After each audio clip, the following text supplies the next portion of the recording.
An experienced construction master was forced to remain silent about the true causes of a tragedy that shook an entire city. For years, he carried the weight of knowing the truth about the collapse that killed 12 innocent people, including children. This is the story of how corruption, negligence, and greed of powerful people can cost human lives, and how a simple man found courage to expose the truth decades later. Leave in the comments, would you have the courage to denounce knowing that your career and family would be at risk? Chapter 1. Fernando Morales had spent 20 years of his life turning architectural dreams into concrete reality. At 45 years old, he was the kind of construction master that developers called when they needed someone who could deliver complex projects on time and within budget. His weathered hands and sun-darkened skin told the story of countless hours, ensuring that every beam, every foundation, every structural element met the highest standards of safety and quality. Living in a modest house with his wife Isabella and their 2 teenage daughters, Fernando had always taken pride in work that would outlast his own lifetime. When he walked through the city and saw buildings he had helped construct, he felt the deep satisfaction that comes from creating something permanent and valuable for future generations. Fernando had always dreamed of expanding beyond traditional construction work. In his spare time, he studied advanced building techniques and had recently discovered Ted's woodworking, a comprehensive system that was revolutionizing how professionals approached custom carpentry and specialized construction projects. The detailed plans and professional techniques included in Ted's woodworking could help him transition from site supervision to running his own specialized construction business, potentially earning $300 to $500 per day on custom projects. But Fernando's practical nature made him cautious about making dramatic career changes. He preferred to master each step of his professional development thoroughly, and his current position as construction master provided steady income and the respect of his peers in the industry. The opportunity that would change Fernando's life forever came through his longtime colleague, architect Carlos Mendoza, who approached him with the biggest project either of them had ever handled. "Fernando, I have a proposal that could set us both up for years," Carlos said over coffee at their usual breakfast spot. "A luxury residential complex, 48 units, premium location. The developer wants the best team available, and I recommended you as construction master." The project was indeed impressive. Torre Esperanza, a 12-story luxury apartment complex designed to house upper-middle-class families in one of the city's most desirable neighborhoods. The developer, Construcciones Dorado, was owned by the powerful businessman Victor Dorado, whose company had built half the major commercial projects in the region over the past decade. "The timeline is aggressive," Carlos warned as he showed Fernando the blueprints. 18 months from groundbreaking to occupancy. It's tight, but the bonus for early completion is substantial. Fernando studied the plans carefully, noting the complexity of the structural design and the high-end finishes specified throughout. This was exactly the kind of project that could establish his reputation for handling premium construction work. "What's the budget situation?" Fernando asked, always practical about the financial realities of construction work. Generous but controlled, Dorado runs a tight operation, but he pays for quality work. Fernando accepted the position, but his excitement was tempered by his first meeting with Victor Dorado himself. The developer was a man in his early 60s, impeccably dressed and radiating the confidence that comes from wielding significant power. But there was something in his manner that made Fernando uncomfortable, a way of speaking about workers and materials as if they were simply numbers on a spreadsheet. "Mr.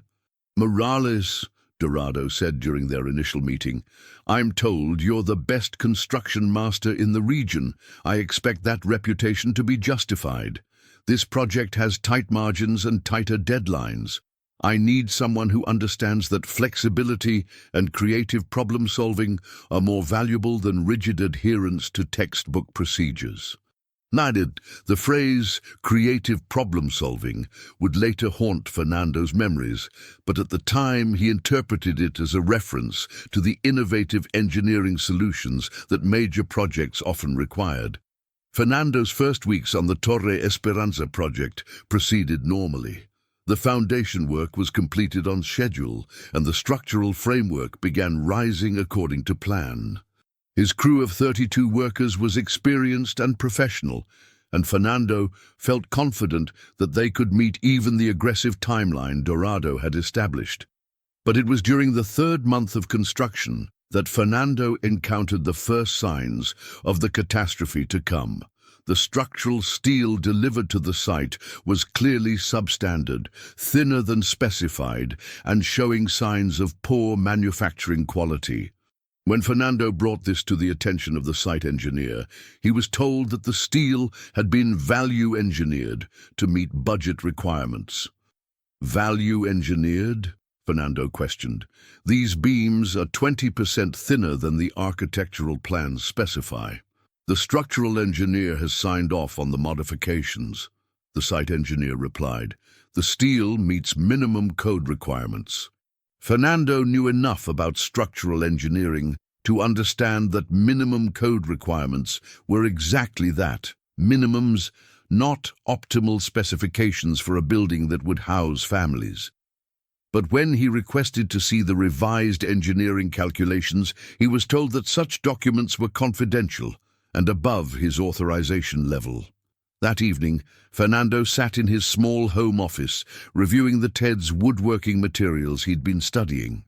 The comprehensive guides emphasized precision, quality materials, and never compromising on structural integrity. As he read about proper load-bearing calculations and the importance of using specified materials rather than substitutes, Fernando realized that the principles of quality construction were universal, whether working with wood or steel. The contrast between the professional standards outlined in TED's woodworking and what he was witnessing at Torre Esperanza made Fernando deeply uncomfortable. He decided to document his concerns in writing, both for his own protection and in case future problems arose.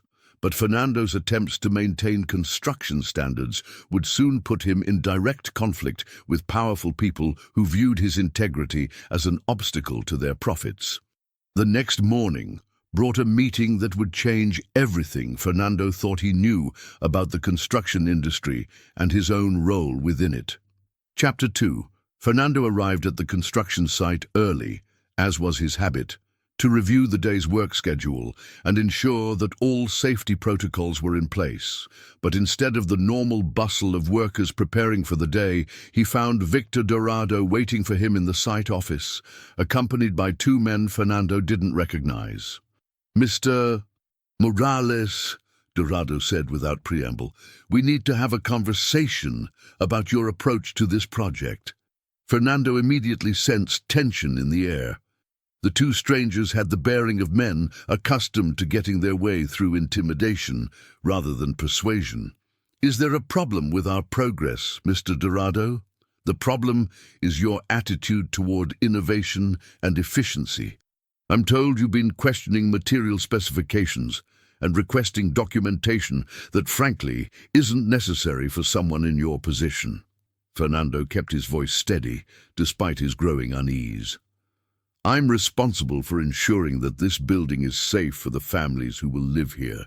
That requires understanding the structural specifications." One of the unknown men stepped forward. "Mr. Morales, let me introduce myself. I'm Inspector Rodriguez from the Municipal Building Department. I want to assure you that all materials and procedures on this project have been properly approved through official channels." Fernando recognized the name. Rodriguez was the chief building inspector for the region, with authority over all major construction projects. But something about his presence at this meeting felt wrong. "Of course, Inspector. I'm just doing my job to ensure quality construction." Yeah, and we appreciate your dedication, Dorado interjected smoothly. But sometimes, experienced professionals like yourself can become overly cautious about standards that have evolved since your training. Modern construction techniques allow for efficiencies that weren't possible in earlier decades.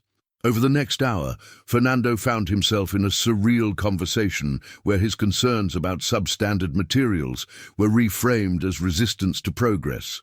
The men spoke in careful language about optimization, cost-effectiveness, and regulatory flexibility. But Fernando understood that he was being told to stop asking questions. "Mr. Morales," Inspector Rodriguez said as the meeting concluded, "I want you to understand that this project has the full support of the municipal government. Any delays or complications could be viewed as obstructionism, which might affect your future ability to work on city projects." The threat was clear, but Fernando also realized that something much larger was happening than simple corner cutting. The coordination between the developer and the chief inspector suggested a systematic arrangement that went beyond this single project. That afternoon, Fernando made a decision that would haunt him for years. Instead of immediately reporting his concerns to higher authorities, he decided to gather more evidence of the problems he was witnessing. He began photographing substandard materials, documenting conversations, and carefully noting deviations from the approved plans. Fernando's investigation revealed the scope of a corruption scheme that shocked him. Materials were being systematically substituted with cheaper alternatives, structural calculations were being falsified, and inspection reports were being filed for work that had never been properly examined. Most disturbing was Fernando's discovery that Torre Esperanza was not an isolated case. Through conversations with other construction masters and careful observation of materials deliveries throughout the city, Fernando realized that the same pattern of substandard construction was being replicated across multiple projects. During this period, Fernando found himself working late into the night, trying to balance his day job with his investigation of the corruption he was witnessing. In his home office, surrounded by documentation and photographs, he often returned to studying his TED's woodworking materials. The detailed guides served as a reminder of what professional construction should look like. Precise measurements, quality materials, and unwavering attention to structural integrity. One particular section of Ted's woodworking that resonated with Fernando dealt with the professional responsibility of builders to prioritize safety over profit. The guide emphasized that true craftsmanship meant never compromising on standards that could affect people's safety, regardless of pressure from clients or supervisors. Reading these principles late at night, Fernando felt increasingly isolated in his commitment to proper construction standards. But the TED's woodworking materials also reminded him that skilled professionals had options beyond simply accepting unethical working conditions. The comprehensive business guides included in the system showed how experienced builders could transition to independent work, taking on custom projects where they could maintain complete control over quality and standards. Fernando began to envision a future where he could leave behind the corporate construction world and its ethical compromises. With the techniques and business knowledge from Ted's woodworking, he could build a reputation for premium custom work, the kind of projects where clients valued quality over cost-cutting. But before Fernando could pursue that alternative future, he would face a crisis that would test every principle he believed in. It was on a Thursday morning in the 8th month of construction that Fernando made a discovery that would change everything. While inspecting the building's structural connections, he found evidence that critical safety welds had been faked, painted over to appear complete, while the actual structural connections remained dangerously incomplete. Fernando realized that Torre Esperanza was not just built with substandard materials, it was structurally unsound to a degree that posed immediate danger to anyone who lived there. And according to the construction schedule, the first families were scheduled to move in within 6 weeks.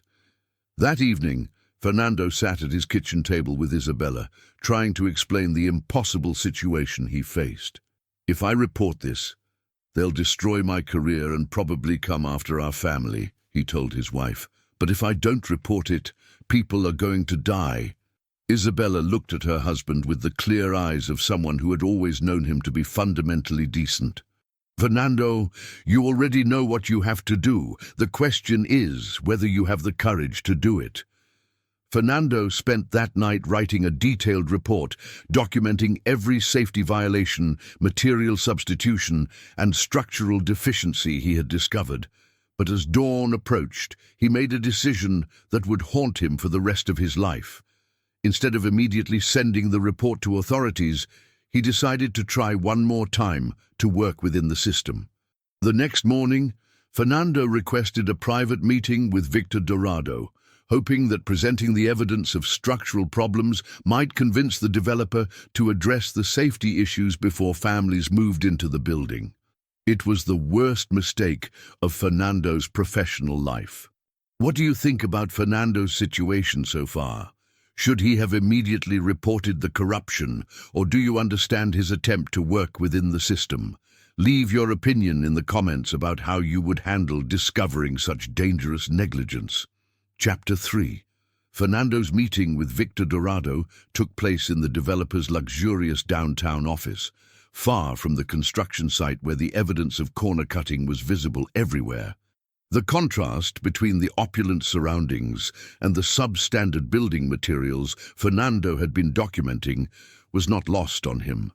"Mr. Morales," Dorado said, as Fernando presented his carefully prepared documentation, "I'm disappointed that you've chosen to waste time on these concerns, instead of focusing on completing our project on schedule."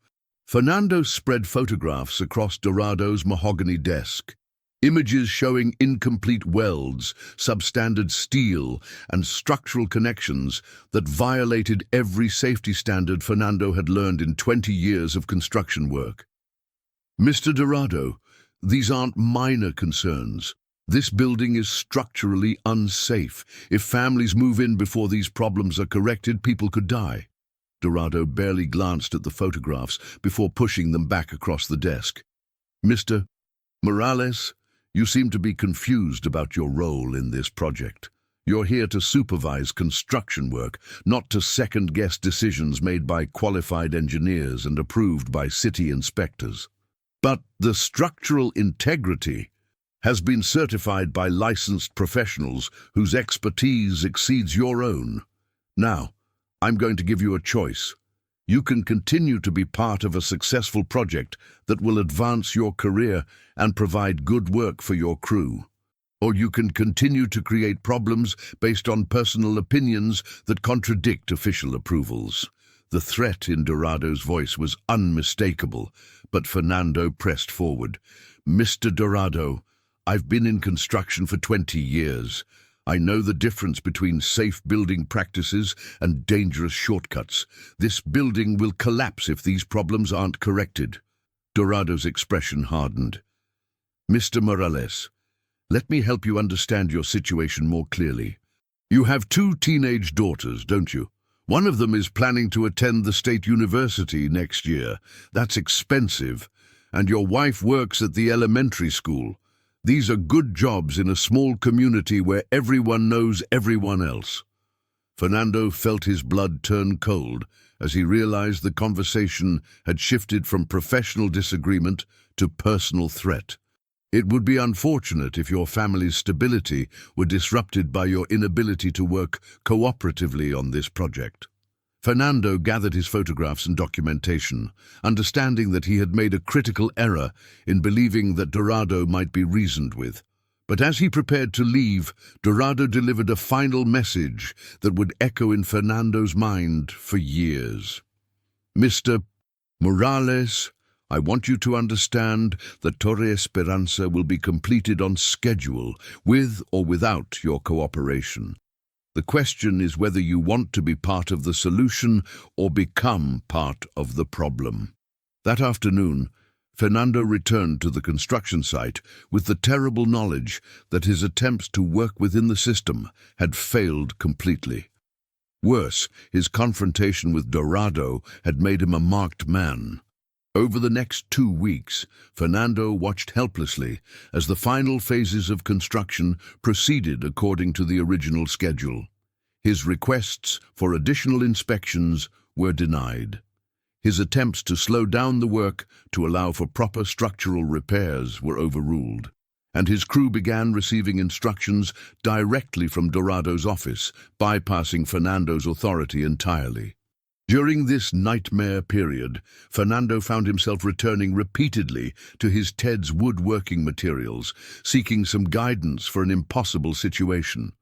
The business guides included sections on professional ethics and the responsibilities of skilled craftsmen, but nothing could have prepared him for the moral crisis he was facing. One particular section of Ted's woodworking dealt with transitioning from employment to independent contracting, and Fernando began to see this as possibly his only escape from the corruption he was witnessing. If he could establish his own business, he would never again be forced to choose between his livelihood and his principles. But Fernando also realized that leaving the Torre Esperanza project wouldn't solve the immediate problem. Families were still scheduled to move into a building that he knew was structurally unsound. His personal escape wouldn't save their lives. It was on a Monday morning in the final month of construction that Fernando made the decision that would define the rest of his life. Unable to stop the dangerous construction through official channels, and unwilling to remain silent while people's lives were at risk, Fernando decided to contact investigative journalist Maria Santos.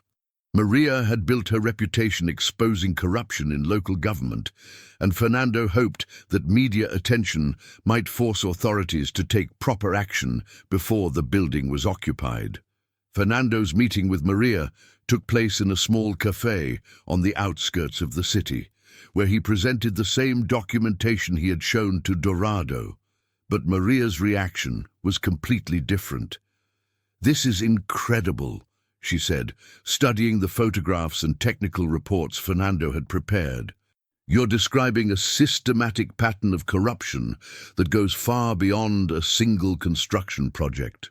"Can you stop them before families move in?" Fernando asked. "I can publish the story, but investigative reports take time to have impact.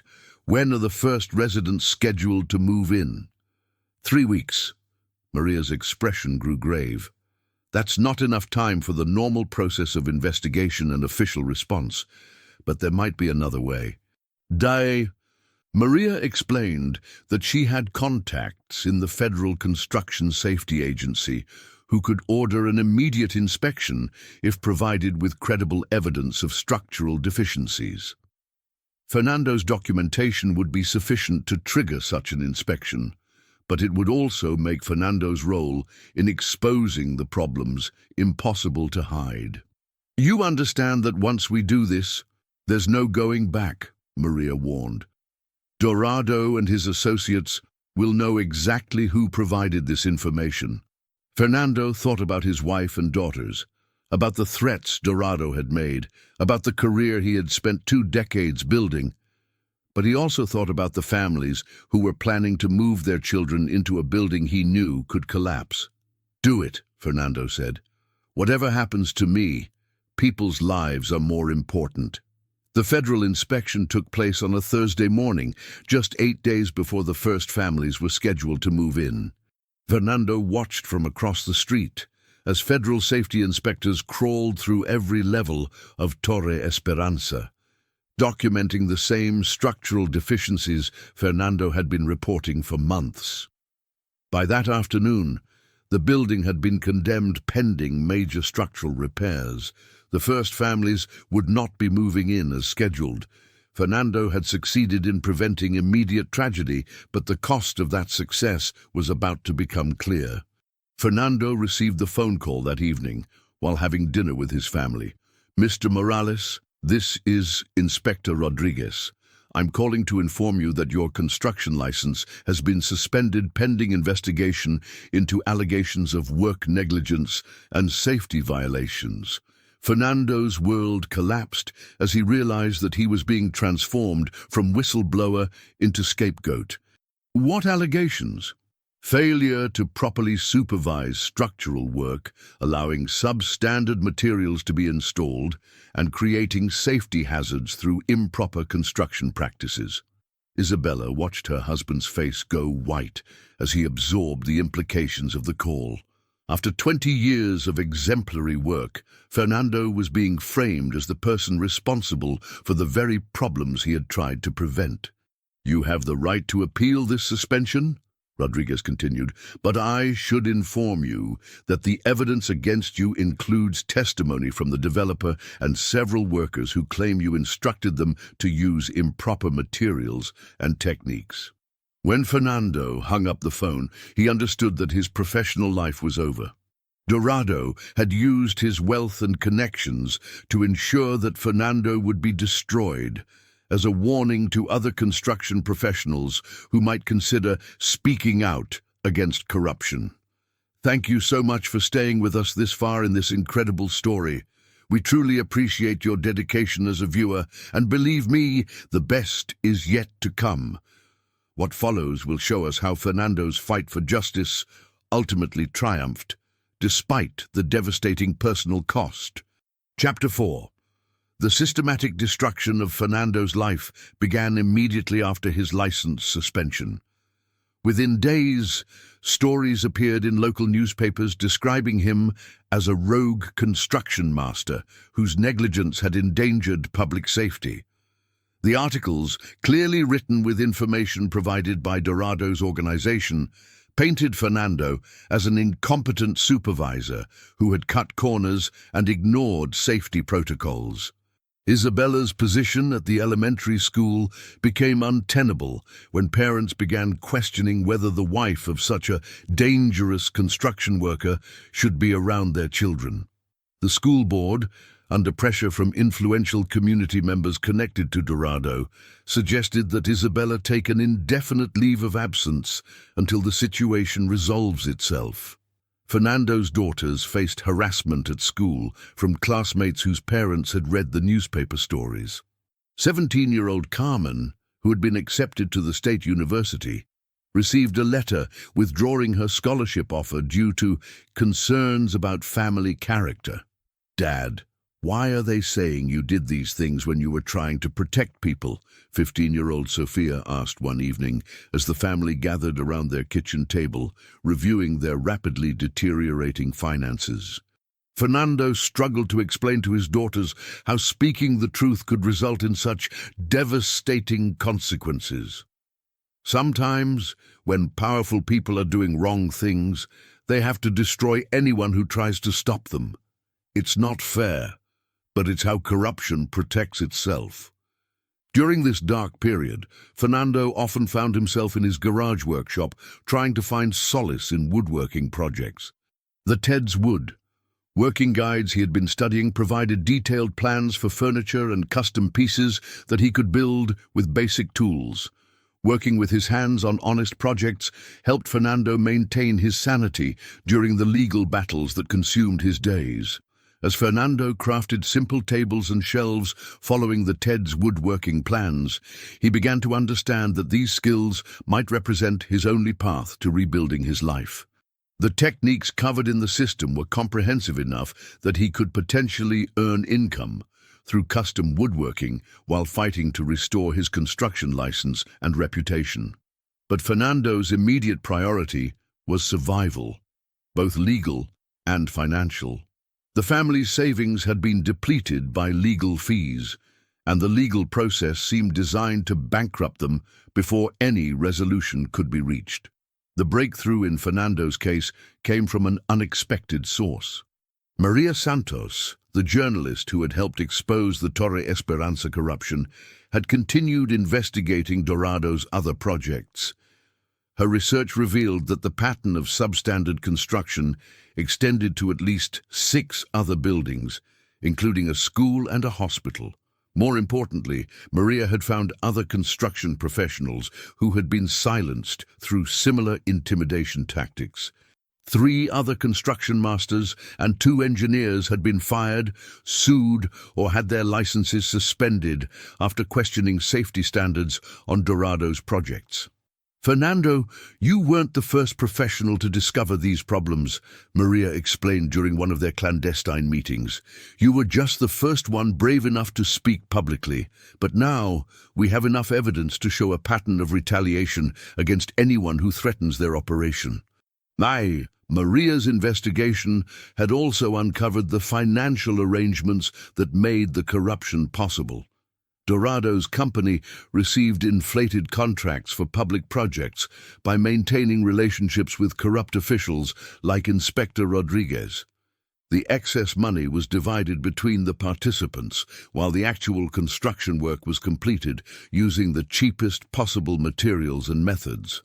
The scheme had generated millions in illegal profits over a 5-year period, while creating buildings that posed ongoing safety risks to thousands of residents.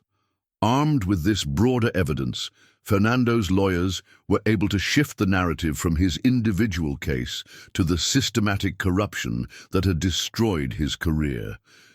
But the legal process was slow, and the family's financial situation continued to deteriorate.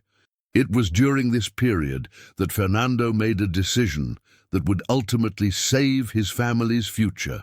Unable to work in construction while his license remained suspended, Fernando decided to pursue the woodworking business he had been contemplating for months. Using the comprehensive plans and business guides from Ted's Woodworking, Fernando began taking on custom furniture projects for neighbors and friends. The detailed instructions allowed him to create professional quality pieces, even with the basic tools available in his garage workshop. Word spread quickly about the quality of Fernando's work, and soon he was receiving commissions for custom cabinets, built-in shelving, and specialty furniture pieces. The income wasn't sufficient to replace his construction salary, but it provided enough to keep the family afloat during the legal proceedings. More importantly, the woodworking gave Fernando a sense of purpose and accomplishment during a period when every other aspect of his life seemed to be falling apart. Each piece he completed using Ted's woodworking techniques was a reminder that his skills and integrity remained intact, regardless of what his enemies claimed about him. The vindication Fernando had been seeking finally came 18 months after his license suspension. A federal investigation triggered by Maria Santos's reporting led to the arrest of Victor Dorado, Inspector Rodriguez, and 12 other officials involved in the corruption scheme. Fernando's construction license was restored with a formal apology from the licensing board, which acknowledged that he had been wrongfully accused and penalized for attempting to maintain public safety standards. But the victory was bittersweet. Isabella had never been able to return to her teaching position. Carmen had lost her scholarship and missed a year of college, and the family had been forced to relocate to escape the ongoing harassment from Dorado's associates. Even more painful was the realization that Fernando's warnings about Torre Esperanza had been proven correct in the most tragic way possible. Chapter 5. The vindication of Fernando's warnings came not through legal proceedings, but through the disaster he had tried so desperately to prevent. 7 months after the federal investigators had condemned Torre Esperanza, the building was quietly repaired and approved for occupancy by a new team of inspectors who claimed the structural problems had been corrected. Fernando, whose license had been restored, but whose reputation in the local construction industry remained damaged, watched helplessly as families began moving into the building he knew remained fundamentally unsafe. The repairs had addressed only the most obvious problems, while the underlying structural deficiencies remained hidden beneath cosmetic improvements. It was on a rainy Tuesday evening, exactly 2 years after Fernando had first discovered the structural problems, that Torre Esperanza finally succumbed to the laws of physics that no amount of corruption could override. The collapse began in the building's lower floors, where the substandard structural connections Fernando had documented finally failed under the accumulated stress of wind and the building's own weight. The failure cascaded upward through the structure, bringing down 6 floors in less than 30 seconds. 12 people died in the collapse, including 4 children. 28 others were injured, many seriously. The tragedy dominated news coverage for weeks, and investigators immediately began searching for the causes of the structural failure. Fernando watched the news coverage with a mixture of grief and bitter vindication. Every expert who examined the wreckage confirmed what Fernando had been saying for 3 years. The building had been constructed with substandard materials and inadequate structural connections. The collapse was not an accident, but the inevitable result of criminal negligence. "Dad, you tried to save those people," Carmen said, as the family watched investigators sifting through the rubble on television. "You did everything you could." But Fernando felt no satisfaction in being proven right. "I should have done more," he replied quietly. "I should have found a way to stop them permanently." The criminal trial that followed the collapse vindicated everything Fernando had claimed about the corruption and negligence involved in Torre Esperanza's construction. Victor Dorado was sentenced to 25 years in prison for conspiracy and criminally negligent homicide. Inspector Rodriguez received 15 years. Dozens of other officials and contractors were imprisoned or fined. Fernando testified as the prosecution's primary witness, detailing the systematic pattern of corruption he had discovered and the retaliation he had faced for trying to expose it. His documentation, preserved despite years of legal harassment, provided crucial evidence for the convictions, but Fernando also learned that Torre Esperanza had not been the only dangerous building in Dorado's portfolio. Investigations revealed structural problems in 4 other residential buildings and 2 public facilities. The elementary school where Isabella had worked was evacuated and demolished after inspectors found that it could have collapsed during an earthquake or severe storm. The scope of the potential tragedy, thousands of people living and working in buildings that could have killed them at any moment, made Fernando realize that his decision to speak out had likely saved many more lives than the 12 that had been lost at Torre Esperanza. The financial settlements from civil lawsuits against Dorado's company provided some compensation to Fernando's family for the years of harassment and lost income they had endured. But Fernando discovered that the money mattered less than the restoration of his reputation and the knowledge that justice had finally been served. During the 3 years of legal proceedings following the collapse, Fernando had continued developing his woodworking business, using the techniques and plans from Ted's Woodworking. What had begun as a desperate attempt to generate income during his license suspension had evolved into a thriving custom furniture business. Fernando found deep satisfaction in working on projects where he could maintain complete control over materials and craftsmanship. Each piece he created was built to last for generations, using the highest quality materials and time-tested construction techniques outlined in the Ted's Woodworking guides. The business success also allowed Fernando to employ 2 other construction professionals who had been blacklisted for refusing to participate in corner-cutting schemes. Together, they built a reputation for integrity that attracted clients who valued quality over cost savings. "I've learned that there are 2 kinds of builders in this world," Fernando explained to a group of young construction workers during a safety seminar he was invited to speak at. "Those who build for the people who will use what they create, and those who build for the people who pay them. The first kind sleep well at night. The second kind create disasters like Torre Esperanza." Fernando's story had become well known throughout the construction industry, and he was often invited to speak about professional ethics and the importance of maintaining safety standards despite pressure from employers or clients. During these presentations, Fernando always emphasized that professionals who maintain their integrity have options. He often displayed examples of the furniture he had created using Ted's woodworking techniques, explaining how skilled workers could transition to independent businesses where they would never again be forced to choose between their principles and their paychecks. When you refuse to compromise on safety or quality, you might lose a job, Fernando would tell his audiences. But you keep something more valuable, the ability to look at your work and know that it will protect rather than endanger the people who depend on it.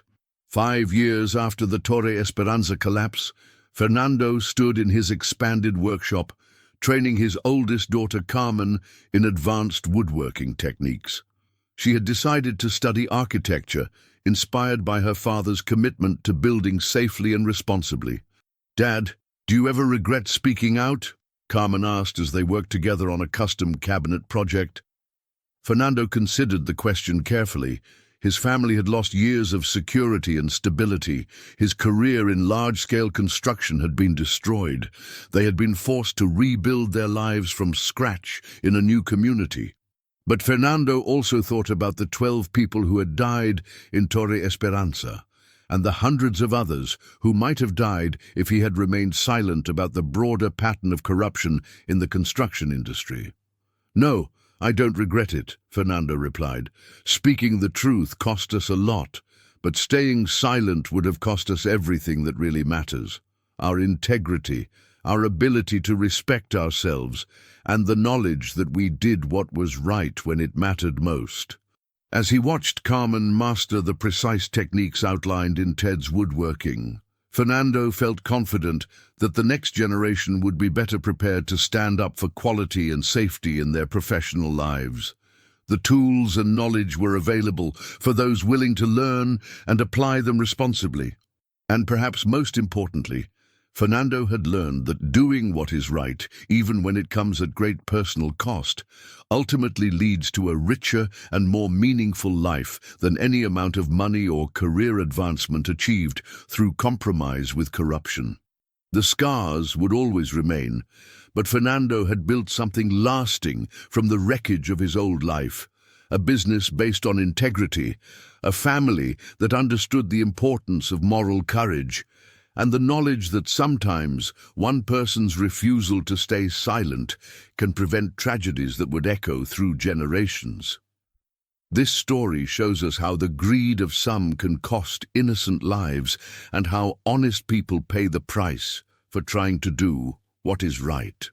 Fernando lost years of his life carrying this truth, but today he lives in peace, knowing that justice was finally done. Sometimes doing what is right requires a high price, but silence in the face of injustice is even more expensive. What would you do in Fernando's place? Tell us your opinion about this real story in the comments. If you were moved, subscribe to the channel and activate the notification bell for more surprising stories. And don't forget to watch the next recommended video with another story that will leave you speechless.